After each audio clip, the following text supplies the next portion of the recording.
ಪರಪ್ಪನ ಅಗ್ರಹಾರದಲ್ಲಿ ನಡೆದಿರೋ ಅಕ್ರಮ ಪ್ರಕರಣದ ತನಿಖೆ ಪೂರ್ಣಗೊಂಡಿದೆ. ಇನ್ನೆರಡು ದಿನಗಳಲ್ಲಿ ತನಿಖಾ ವರದಿಯನ್ನ ಸರ್ಕಾರಕ್ಕೆ ಒಪ್ಪಿಸಲು ತನಿಖಾ ತಂಡ ನಿರ್ಧರಿಸಿದೆ. ಭ್ರಷ್ಟಾಚಾರ ಆರೋಪ ಹೊತ್ತು ನಿವೃತ್ತಿ ಹೊಂದಿದ್ದ ಕಾರಾಗೃಹ ಇಲಾಖೆ ಡಿಜಿ ಎಚ್.ಎನ್. ಸತ್ಯನಾರಾಯಣ ರಾವ್ ಆರೋಪ ಮುಕ್ತರಾಗಲಿದ್ದಾರೆ ಅನ್ನೋ ಮಾತು ಕೂಡ ಕೇಳಿಬರ್ತಾ ಇದೆ. ಅಲ್ಲದೆ ಇಲ್ಲಿ ಭ್ರಷ್ಟಾಚಾರ ನಡೆದಿರೋದ್ರ ಕುರಿತು ಯಾವುದೇ ಸಾಕ್ಷ್ಯಗಳು ದೊರೆತಿಲ್ವಂತೆ. ಇನ್ನುಳಿದಂತೆ ಶಶಿಕಲಾ ಮತ್ತು ಕರೀಂಲಾಲ್ ತೆಲಗಿಗೆ ನೀಡಿರೋ ವಿಶೇಷ ಸವಲತ್ತುಗಳ ಬಗ್ಗೆ ಕೂಡ ವರದಿಯಲ್ಲಿ ಉಲ್ಲೇಖವಾಗಿದೆ. ಇನ್ನು ತನಿಖಾ ವರದಿಯಲ್ಲಿ ಸಾಕಷ್ಟು ಅಂಶಗಳನ್ನ ಕೂಡ ಅಲ್ಲಿ ನೀಡಿದ್ದಾರೆ.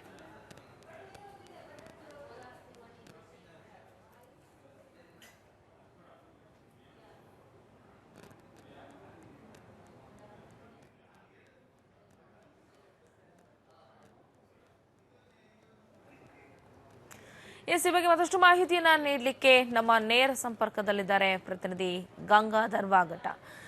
ಗಂಗಾಧರ್, ಒಟ್ಟಾರೆಯಾಗಿ ಪರಪ್ಪನ ಅಗ್ರಹಾರದಲ್ಲಿರುವಂತಹ ಒಂದಷ್ಟು ಅವ್ಯವಹಾರಗಳು ಅಂತ ಹೇಳಿ ಆರೋಪವನ್ನ ಮಾಡ್ತಾರೆ ಡಿಐಜಿ ರೂಪಾ ಅವರು. ಆ ನಂತರದಲ್ಲಿ ಡಿಜಿ ಅದನ್ನೆಲ್ಲ ತಳ್ಳಿ ಹಾಕಿದ್ರು. ತನಿಖೆ ಕೂಡ ಆಗಿದೆ, ಈಗ ರಿಪೋರ್ಟ್ ಕೂಡ ಸಿದ್ಧ ಆಗಿದೆ. ಏನೆಲ್ಲ ಪ್ರಮುಖ ಅಂಶಗಳನ್ನ ಆ ಒಂದು ರಿಪೋರ್ಟ್ ನಲ್ಲಿ ಮೆನ್ಷನ್ ಮಾಡಲಾಗಿದೆ ಗಂಗಾಧರ್?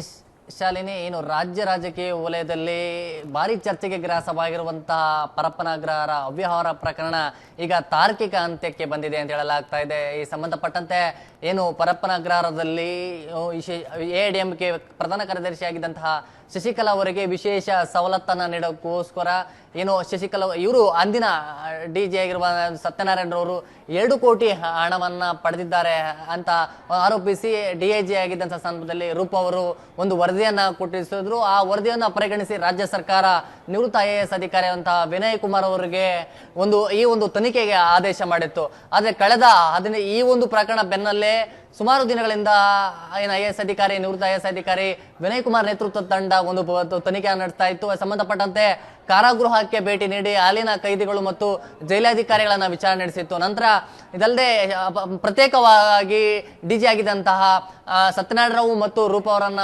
ಒಂದು ವಿಚಾರಣೆ ನಡೆಸಿತ್ತು. ಈ ಸಂದರ್ಭದಲ್ಲಿ ಈಗ ಪ್ರಮುಖವಾಗಿ ಈಗ ವರದಿಯನ್ನ ಸಿದ್ಧಪಡಿಸಿದ್ದಾರೆ. ಆದ್ರೆ ಆ ವರದಿಯಲ್ಲಿ ಈಗ ಏನು ಡಿಜಿ ಆಗಿದ್ದಂತಹ ಸತ್ಯನಾರಾಯಣ ರವರು ಒಂದು ದೋಷ ಮುಕ್ತರಾಗ್ತಾರೆ ಅಂತ ಹೇಳಲಾಗ್ತಾ ಇದೆ. ಏನಂದ್ರೆ ಈ 2 ಕೋಟಿ ಹಣವನ್ನ ಲಂಚವನ್ನ ಪಟ್ಟಿರ ಬಗ್ಗೆ ಯಾವುದೇ ಪ್ರಮುಖವಾಗಿ ಅಧಿಕೃತವಾಗಿ ಸಾಕ್ಷ್ಯಾಧಾರಗಳಿಲ್ಲ ಅಂತ ಹೇಳಲಾಗ್ತಾ ಇದೆ. ಮತ್ತೆ ಅಲ್ಲಿ ಶಶಿಕಲಾ ಅವರಿಗೆ ವಿಶೇಷ ಸವಲತ್ತನ್ನು ನೀಡಲಾಗಿದೆ. ಮತ್ತೆ ತೆಲಗಿಗೆ ಮತ್ತು ಶಶಿಕಲಾರಿಗೆ ವಿಶೇಷ ಸವಲತ್ತನ್ನು ನೀಡಲು ಮತ್ತು ಅಲ್ಲಿನ ಕಾರಾಗೃಹದ ನಿಯಮಗಳನ್ನ ಉಲ್ಲಂಘಿಸಲಾಗಿದೆ ಅನ್ನೋದ್ರ ಬಗ್ಗೆ ಸ್ಪಷ್ಟನೆಯನ್ನ ಕೊಟ್ಟಿದ್ದಾರೆ. ಆದ್ರೆ ಸಂಬಂಧಪಟ್ಟಂತೆ ಈಗ 2 ಕೋಟಿ ಹಣ ಲಂಚವನ್ನ ಪಡೆದಿದ್ದಾರೆ ಅನ್ನೋದ್ರ ಬಗ್ಗೆ ಯಾವುದೇ ಸಾಕ್ಷ್ಯಾಧಾರಗಳಿಲ್ಲ ಅಂತ ಈಗ ಅಲ್ಲಿ ಅಧಿಕೃತವಾಗಿ ಒಂದು ವರದಿಯನ್ನ ಸಿದ್ಧಪಡಿಸಲಾಗಿದೆ ಅಂತ ಹೇಳಲಾಗ್ತಿದೆ. ಈ ಒಂದು ವರದಿಯನ್ನ ಇನ್ನೇನು ಕೆಲವೇ ಇದೆ, ಇನ್ನೆರಡು ದಿನಗಳಲ್ಲಿ ಆ ವರದಿಯನ್ನ ಸರ್ಕಾರಕ್ಕೆ ಸಲ್ಲಿಸಲಿದ್ದಾರೆ ಅಂತ ಹೇಳಲಾಗ್ತಾ ಇದೆ. ಶಾಲಿನಿ, ಎಸ್, ಮತ್ತೊಂದ್ ಕಡೆ ಗಂಗಾಧರ್, ಶಶಿಕಲಾ ಅವ್ರಿಗೆ ಸ್ಪೆಷಲ್ ಟ್ರೀಟ್ಮೆಂಟ್ ಅನ್ನ ಕೊಟ್ಟಿರೋದು ನಿಜ ಅಂತ ಹೇಳಿರುವಂತದ್ದು ಆ ಒಂದು ಈಗ ಕೊಡ್ತಿರುವಂತಹ ರಿಪೋರ್ಟ್ ಅಲ್ಲಿ ಕೂಡ ಅದು ಮೆನ್ಷನ್ ಆಗಿದೆ. ಜೊತೆಗೆ ಕಾರಾಗೃಹದ ಕೈಪಿಡಿ ಒಳಗೆ ಬರುತ್ತೆ ಅಂತ ಅಂತಾರೆ. ನಿಜವಾಗ್ಲೂ ಅದರೊಳಗೆ ಅನ್ವಯ ಆಗತ್ತಾ? ಈ ತರದ ಅಂಶಗಳನ್ನ ಯಾಕೆ ಎಲ್ಲೂ ಕೂಡ ಉಲ್ಲೇಖ ಮಾಡಿಲ್ಲ ಮತ್ತು ಯಾವುದೇ ರೀತಿಯ ಫೂಟೇಜ್ ಗಳನ್ನೆಲ್ಲ ಡಿಲೀಟ್ ಮಾಡಲಾಯಿತು ಅನ್ನುವಂತ ಒಂದಷ್ಟು ಮಾತುಗಳು ಕೇಳಿ ಬಂದಿತ್ತು. ಅದಕ್ಕೆ ಪೂರಕವಾದಂತ ಏನಾದ್ರೂ ಅಂಶಗಳನ್ನ ಅಲ್ಲಿ ಸೇರಿಸಿದ್ದಾರಾ ಅಂತ? ಶಾಲಿನಿ, ಈ ಪರಪ್ಪನ ಅಗ್ರಹಾರದಲ್ಲಿ ಏನು ಡಿಐಜಿ ಆಗಿದ್ದಂತ ಸಂದರ್ಭದಲ್ಲಿ ಏನು ರೂಪ ಅವರು ಅನೇಕ ಅಲ್ಲಿನ ಅಕ್ರಮಗಳು ಮತ್ತು ಅವ್ಯವಹಾರಗಳು ನಡೆದಿದೆ ಅಂತ ಒಂದು ವರದಿಯನ್ನ ಕೊಟ್ಟಿದ್ರು. ಅದರಲ್ಲಿ ಪ್ರಮುಖವಾಗಿ 2 ಕೋಟಿ ಶಶಿಕಲಾ ಅವರಿಗೆ ವಿಶೇಷ ಸವಲತ್ತನ್ನ ನೀಡೋಕ್ಕೋಸ್ಕರ 2 ಕೋಟಿ ಹಣವನ್ನ ಲಂಚವಾಗಿ ಪಡೆದಿದ್ದಾರೆ ಅಂತ ಆರೋಪಿದ್ರು. ಅದರ ಬೆನ್ನಲ್ಲೇ ಈಗ ಆ ಒಂದು ತನಿಖೆ ನಡೆಸುವಂತಹ ನಿವೃತ್ತ IAS ಅಧಿಕಾರಿ ವಿನಯ್ ಕುಮಾರ್ ನೇತೃತ್ವದ ತಂಡ ಏನಿದೆ ಅದನ್ನ ತನಿಖೆ ನಡೆಸಿದೆ. ಬಟ್ ಅದ್ರ ಬಗ್ಗೆ ಯಾವುದೇ ಪ್ರಮುಖ ದಾಖಲೆಗಳಿಲ್ಲ ಅಂತ ಹೇಳಲಾಗ್ತಾ ಇದೆ.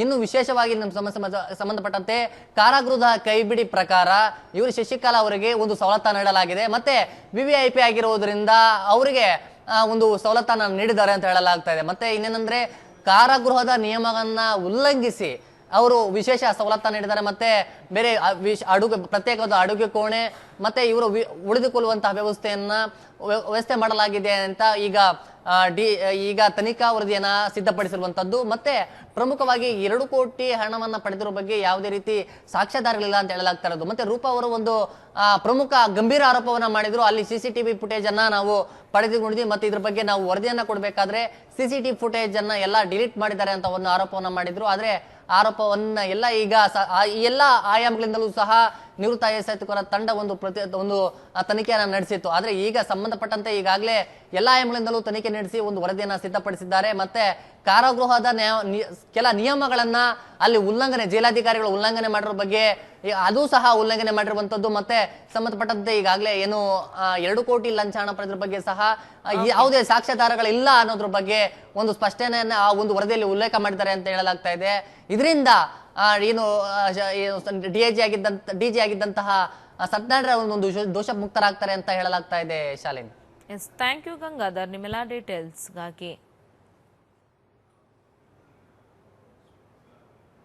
ಎಸ್, ಇನ್ನುಳಿದಂತೆ ತನಿಖಾ ವರದಿಯಲ್ಲಿ ಯಾವೆಲ್ಲ ಅಂಶಗಳಿದೆ ಅಂತ ನೋಡೋಣ ಬನ್ನಿ ವೀಕ್ಷಕರೇ. ಎಸ್, ತನಿಖಾ ವರದಿಯಲ್ಲಿರುವಂತಹ ಪ್ರಮುಖ ಅಂಶಗಳು ಎಂತಿವೆ. ಶಶಿಕಲಾಗೆ ನಿಯಮ ಮೀರಿ ಸಂಬಂಧಿಗಳು ಮತ್ತು ಪಕ್ಷದ ನಾಯಕರನ್ನ ಭೇಟಿ ಮಾಡೋದಕ್ಕೆ ಅವಕಾಶ ಮಾಡಿಕೊಡಲಾಗಿತ್ತು ಅಂತ ಅಲ್ಲಿ ಉಲ್ಲೇಖಿಸಿದ್ದಾರೆ. ಜೊತೆಗೆ ವಿಶೇಷ ಸೌಲಭ್ಯಗಳ ವ್ಯವಸ್ಥೆಗಾಗಿ ಹಣ ಪಡೆದಿದ್ದಾರೆ ಅನ್ನೋ ಆರೋಪದ ಬಗ್ಗೆ ಯಾವುದೇ ರೀತಿಯ ದಾಖಲೆಗಳಿಲ್ಲ ಅಂತ ಈಗ ಸಲ್ಲಿಸ್ತಾ ಇರುವಂತಹ ರಿಪೋರ್ಟ್ ಅಲ್ಲಿ ಉಲ್ಲೇಖಿಸಿದ್ದಾರೆ. ಇನ್ನು ಶಶಿಕಲಾಗೆ ಪ್ರತ್ಯೇಕ ಕೊಠಡಿ ಮತ್ತು ಅಡುಗೆ ಕೋಣೆ ನೀಡಿರೋದು ನಿಜ ಅಂತ ಕೂಡ ಈ ಒಂದು ರಿಪೋರ್ಟ್ ಅಲ್ಲಿ ಉಲ್ಲೇಖಿಸಿದ್ದಾರೆ. ಎಐಎಡಿಎಂಕೆ ನಾಯಕಿ ಶಶಿಕಲಾಗೆ ಪ್ರತ್ಯೇಕ ಸೌಲಭ್ಯಗಳನ್ನು ಒದಗಿಸಿರೋದು ನಿಜ. ಅವರು ವಿವಿಐಪಿ ಅನ್ನುವಂಥ ಒಂದು ಕಾರಣಕ್ಕೋಸ್ಕರ ಮತ್ತು ಕಾರಾಗೃಹದ ಕೈಪಿಡಿಯಲ್ಲಿ ಬರುವಂತಹ ವ್ಯವಸ್ಥೆಗಳನ್ನಷ್ಟೇ ಕೊಟ್ಟಿದ್ದಾರೆ ಅಂತ ಹೇಳಲಾಗಿದೆ. ನಿವೃತ್ತ ಡಿಜಿ ಸತ್ಯನಾರಾಯಣ ರಾವ್ 2 ಕೋಟಿ ಪಡೆದಿರೋ ಬಗ್ಗೆ ಯಾವುದೇ ದಾಖಲೆ ಇಲ್ಲ ಅಂತ ಕೂಡ ತಿಳಿಸಿದ್ದಾರೆ. ಇನ್ನು ವಿವಿಐಪಿ ಆಗಿರೋದ್ರಿಂದ ಸೆಕ್ಯೂರಿಟಿಯ ಒಂದು ದೃಷ್ಟಿಕೋನದ ಹಿನ್ನೆಲೆಯಲ್ಲಿ ಪ್ರತ್ಯೇಕ ವ್ಯವಸ್ಥೆಯನ್ನ ಮಾಡಿಕೊಡಲಾಗಿತ್ತು ಅಂತ ಕೂಡ ಈಗ ಸಲ್ಲಿಸ್ತಾ ಇರುವಂತಹ ಒಂದು ರಿಪೋರ್ಟ್ ಅಲ್ಲಿ ಉಲ್ಲೇಖಿಸಲಾಗಿದೆ.